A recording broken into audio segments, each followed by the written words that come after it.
ज़मीर मगरिब है ताजराना, ज़मीर मशरिक़ है राहिबाना।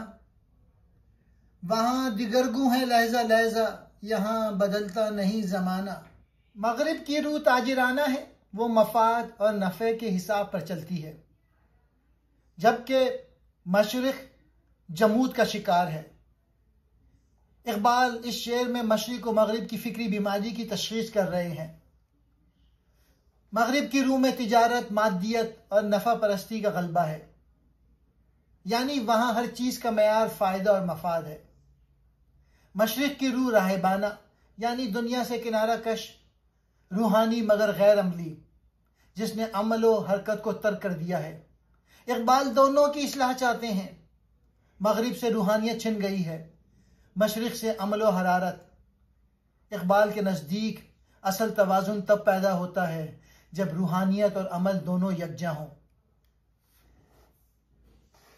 ज़मीर कहते हैं बातिन को, अंदरूनी रूह। मगरिब मगरिबी दुनिया, यूरोप मगरिबी तहजीब।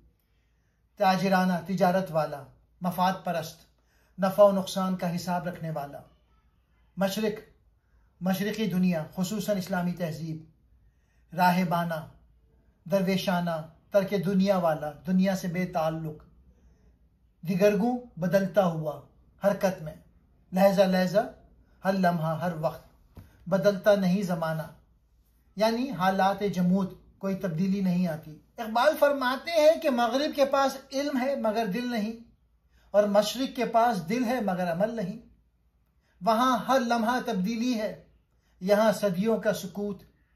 इक़बाल हमें जगाना चाहते हैं कि हम ना ताजिर बने ना राहिब, बल्कि मर्द मोमिन बने, जो दुनिया में रहकर भी खुदा से जुड़ा रहे और खुदा से जुड़कर दुनिया को संवारे।